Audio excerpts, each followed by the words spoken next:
bosan. Saya bosan. Bangun pagi ketemu dia. Sarapan masih tetap sama dia. Siang hari ngobrol sama dia. Malamnya masih sama.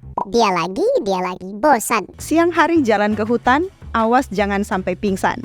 Bila nanti muncul rasa bosan, apakah harus dibiarkan? Kita akan membahasnya di sini dalam program Kapas. Keluarga Allah pasti akan ke surga.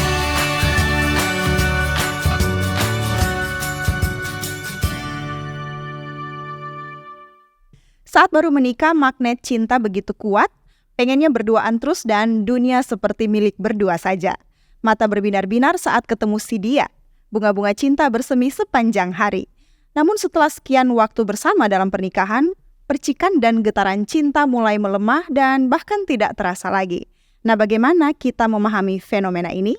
Ya, betul sekali. Di masa-masa awal pernikahan, memang hubungan suami istri terasa sangat menyenangkan dan menggairahkan. Getaran dan percikan cinta begitu kuat dan semuanya terlihat begitu sempurna. Namun ibarat makan dengan menu yang itu-itu saja setiap hari, maka adalah memungkinkan bagi suami ataupun istri mengalami boredom atau kebosanan dalam hubungan pernikahan. Semakin lama sebuah hubungan, maka semakin mungkin kebosanan merembes masuk ke dalam pernikahan. Dan menurut banyak pakar psikologi pernikahan, bila Anda mengalami hal itu, Anda bukanlah satu-satunya yang mengalaminya. Langslack dan Van Strien dalam jurnal mereka yang berjudul Regulation of Romantic Love Feelings, Preconception, Strategies, and Feasibility mengatakan meskipun cinta yang penuh gairah terasa luar biasa, sangat normal jika perasaan ini berkurang seiring berjalannya waktu. Penelitian menunjukkan bahwa tahap awal cinta yang penuh gairah ini mulai menurun sekitar 12 hingga 18 bulan setelah memulai sebuah hubungan yang romantis. Nah, kembali ke pertanyaan awal, bila muncul rasa bosan dalam pernikahan, apakah hal ini harus dibiarkan? Ya, walaupun mengalami kebosanan adalah hal yang wajar secara manusiawi, namun rasa bosan yang dominan dalam hubungan apabila tidak dicari solusinya, sangat rentan memicu berbagai permasalahan dalam kehidupan rumah tangga. Jadi, jangan dianggap sepele. Dr. Hafiz Munib, seorang pakar pernikahan, mengatakan bahwa boredom in marriage is like a wound. Kebosanan dalam sebuah pernikahan adalah seperti sebuah luka. Sayangnya, jika luka ini tidak ditangani, maka akan semakin parah dan menyebabkan kerusakan hubungan yang tidak dapat diperbaiki seperti perselingkuhan dan bahkan perpisahan atau perceraian. Jadi sekali lagi, masalah kebosanan dalam hubungan pernikahan jangan dianggap sepele. Ya, pasangan suami istri yang mengalami kebosanan pasti menunjukkan tanda-tanda atau ciri-ciri. Nah, mari kita simak apa saja tanda umum dari suami istri yang mengalami kebosanan. Yang pertama, mulai sibuk dan bahagia dengan urusan sendiri. Yang kedua, merasa sudah tidak lagi memiliki kesamaan satu dengan yang lain. Yang ketiga adalah sudah tidak lagi saling menghargai satu sama lain. Yang keempat, sudah tidak saling memperhatikan satu dengan yang lain. Yang kelima, sering merasa kesal terhadap satu sama lain tanpa alasan yang jelas. Yang keenam, merasa bahwa menghabiskan waktu dengan orang lain terasa lebih menyenangkan dan mengasihkan. Kemudian yang ketujuh, intinya keduanya mulai bersikap acuh atau cuek.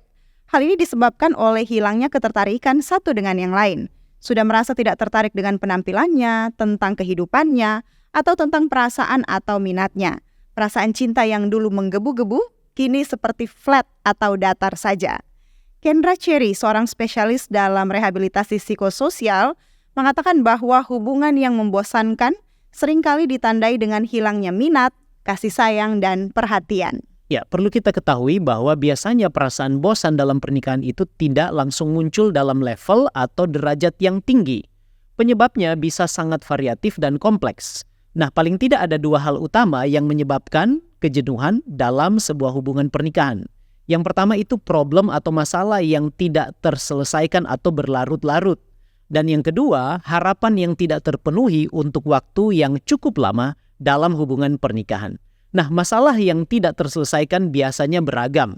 Mulai dari masalah komunikasi, masalah keuangan, masalah perbedaan pandangan hidup, masalah kehidupan hubungan seksual, ataupun masalah kesehatan dan juga masalah sosial lainnya.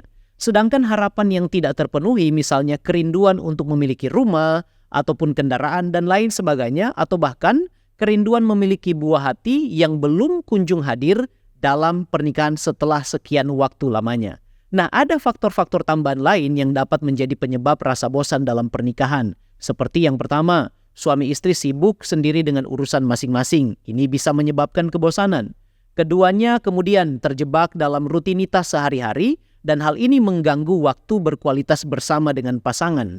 Yang ketiga, berkurangnya rasa humor yang bisa jadi juga menjadi penyebab kebosanan dalam kehidupan pernikahan. Berikutnya, lupa pentingnya kontak fisik dan kemudian tidak ada lagi sikap romantik satu dengan yang lain. Yang kelima, mereka juga gagal untuk menjaga penampilan tetap menarik di pandangan pasangan mereka. Nah, kalau kita sudah tahu penyebab dari rasa bosan dalam pernikahan, bagaimana cara kita untuk mengatasinya? Ya, prinsip yang pertama dan utama adalah komunikasi. Jadi perlu diingat, prinsip yang pertama dan yang utama adalah komunikasi.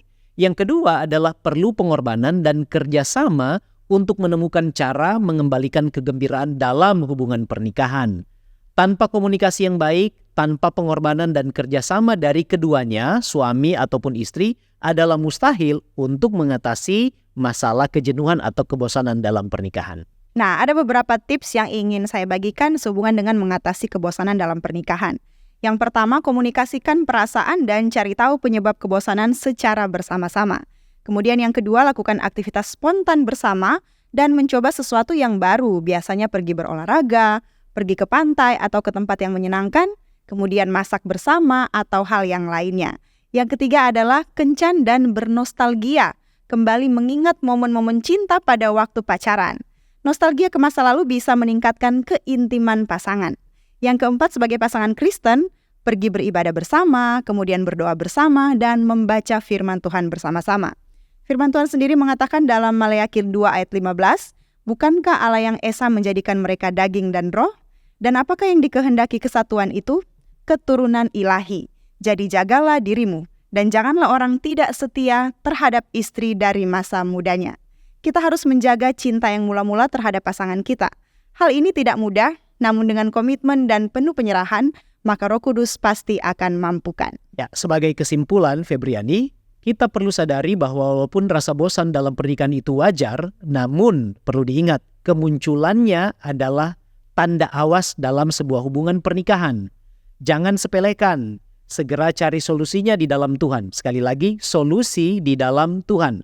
Karena banyak yang mengalami kebosanan dalam pernikahan pada akhirnya berselingkuh karena mereka menganggap itulah solusi dari kebosanan yang mereka sedang rasakan. Ingat firman Tuhan di dalam Maleakhi pasal 2 ayat yang ke-16 mengatakan Allah membenci perceraian. Maka jagalah dirimu dan jangan berkhianat. Yakobus 1 ayat 8, sebab orang yang mendua hati tidak akan tenang dalam hidupnya. Sebaliknya, Yakobus 1 ayat 5 katakan, tetapi apabila di antara kamu ada yang kekurangan hikmat, hendaklah ia memintakannya kepada Allah yang memberikan kepada semua orang dengan murah hati dan dengan tidak membangkit-bangkit, maka hal itu akan diberikan kepadanya. Demikianlah pembahasan kita kali ini. Bila sahabat Kapas merasa diberkati, jangan lupa untuk subscribe YouTube channel Cornelius Media. Tuhan Yesus memberkati kita sekalian dan salam Kapas.